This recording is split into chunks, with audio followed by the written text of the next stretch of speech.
Peace. What's happening, good people? This gift here for Pay Us No Mind, and today we're reviewing Playlist Push, a platform that allows you to pitch your music to Spotify playlist creators. Now, for everybody that's been trying to get their music on Spotify playlists, you got to know that it's extremely difficult to do. Because Spotify doesn't provide any identifying information for the people who create playlists on their platform, nor do they do it for their own editors that create the Spotify created playlist.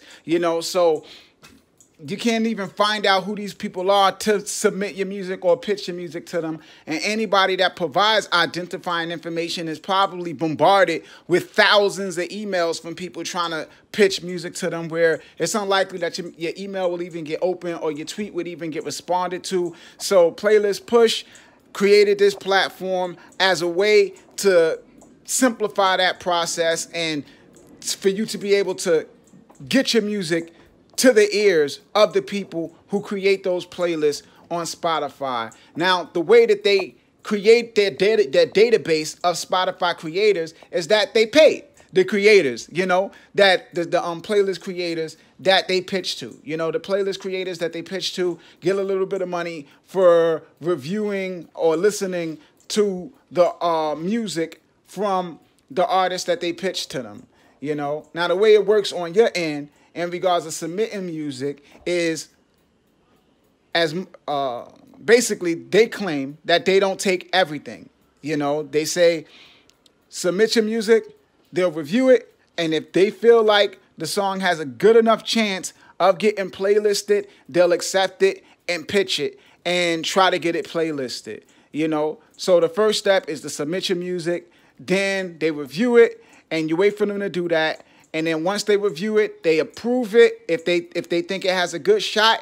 And then after that, you get to submit your music for playlist consideration. Now, when you're submitting your music for playlist consideration, it's a matter of picking the genres that you feel like best fit your music. Now, based on the amount of genres, based on the amount of playlists that they have for each genre, that determines how much the cost of your campaign will be, because you're paying based on the amount of playlists that you're submitting music to. Now, they might have way more playlists for hip hop, which will cost you much more to target than they might have for a genre like country, where it might be only a few playlists in that category, where it might be more inexpensive to submit your music to. Now, considering the fact that more playlists increase the likelihood that somebody that you submit your music to will like it. Submitting to more people might be beneficial to you, but at the same time, a playlist with a smaller amount of people, could be more cost effective. So just to go through that, man, I checked my page, and you look at a song that I had submitted to them a while ago that I never distributed. If you look at it and you say, okay, well, if I want to submit this song to hip hop, it would cost me $595.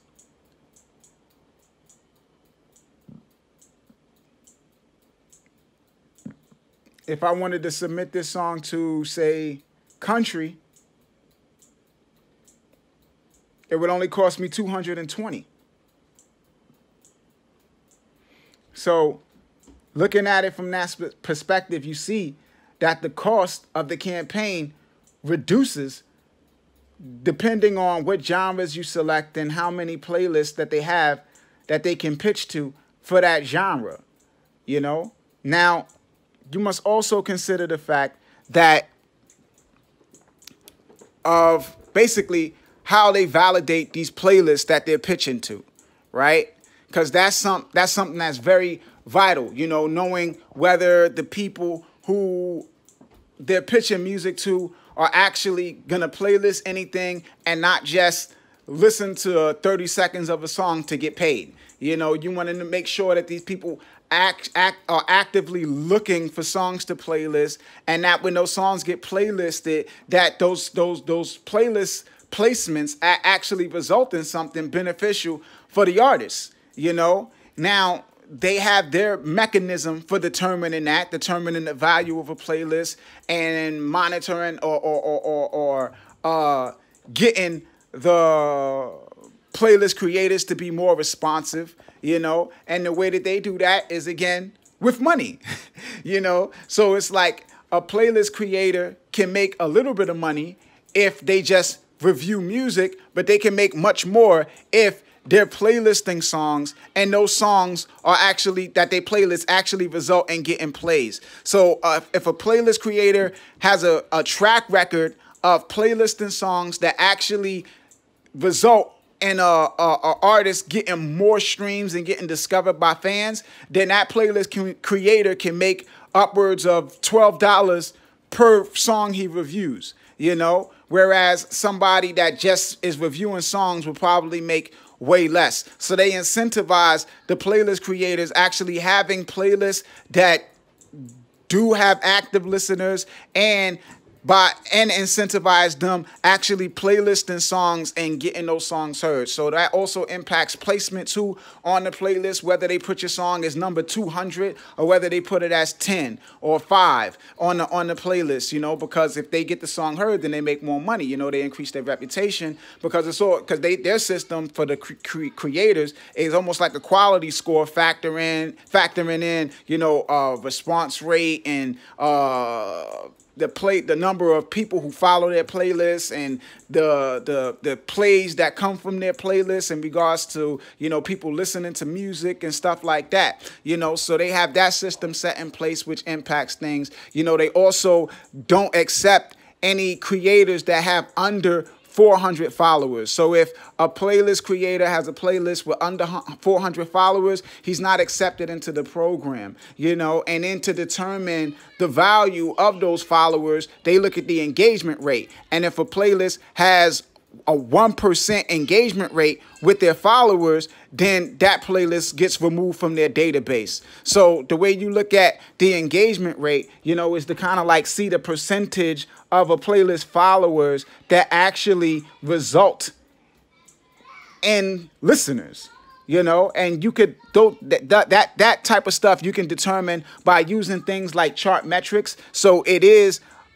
a possibility to be able to identify those types of metrics, you know. Like if we look at something like chart metrics, statistical data for Spotify created playlists, right?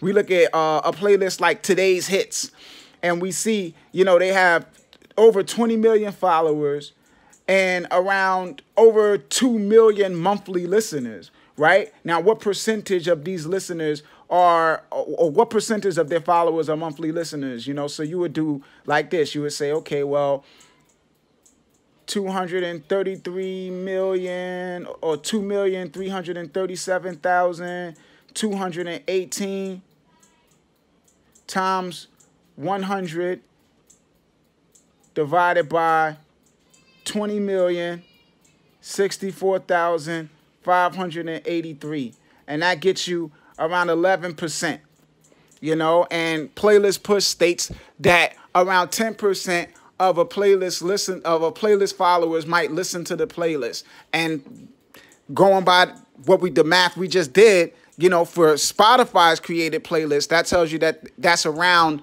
you know, the engagement rate that you can expect from a playlist, you know. Now, you have to also consider the fact that there's an equal chance of your song getting playlisted as there is a chance that it will not, you know, because this is human behavior and this is all subjective, you know, because if somebody likes a song, they'll playlist it. If they don't, they won't, you know, and it just comes down to that, you know. So you might think your song is amazing, you know, Playlist Push might think the song has a high chance of getting playlisted, but submitting it to the people and having them actually like it is another thing entirely, you know. So you submit it and you're taking your chances. If people like it, they're playlisted. If they don't, they won't. There's also the manner of making sure that you submit your music to the correct genres, because if you have a hip-hop song that has a girl singing a hook, you know, and you feel like, oh, this will probably be a R&B hit because there's a girl singing a hook, but it's not like a R&B song,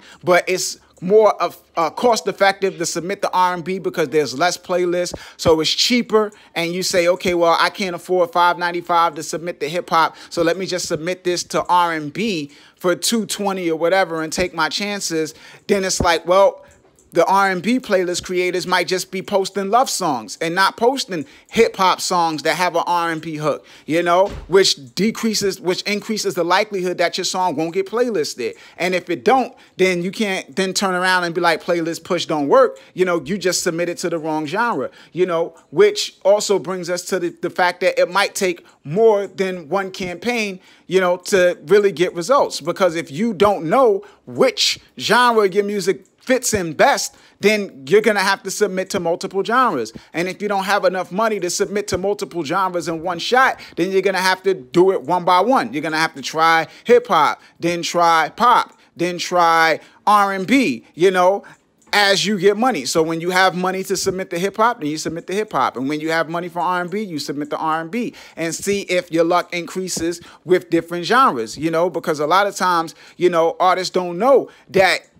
they hip hop record would perform best with the pop audience, you know, or that their R&B record would perform best with a hip hop audience. You know, you only know what you think. You know, I know I do hip hop, so hip hop fans should love my music, but that's not always the case, man.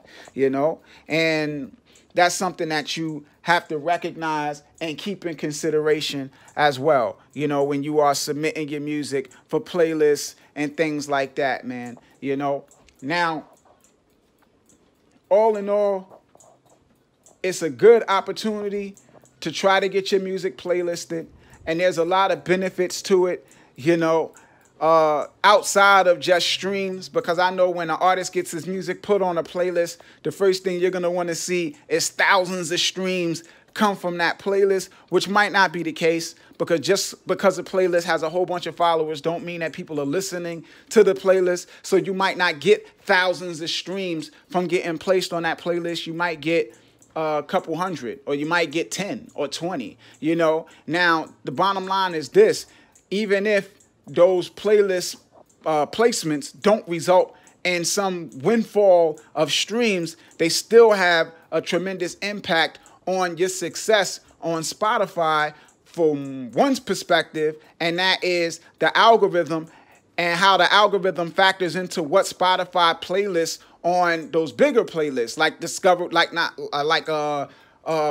what you call it, Fresh Finds and Rap Caviar and things like that. When Spotify is looking at what songs to add to those playlists, they factor in, you know, what playlist songs are being added to. That is a factor, you know, that is a very important factor. So if they look and they see a song is getting added to a bunch of significant playlists, significant meaning those playlists have over 100 followers, then that influences them to put that song on those larger playlists. You know, now there's other factors, but that is a major factor, you know, having your song added to a playlist with over 100 followers. So if you have a song getting added to a playlist or added to playlists with over 100 followers, that benefits you in that Spotify algorithm and increasing your chances of getting on those major playlists. You know, now in addition to that, your music gets associated with every artist on that playlist you got placed on, you know? So if your song gets placed on a playlist with Biggie and Jay-Z and Nas, then you and your music become associated with those artists.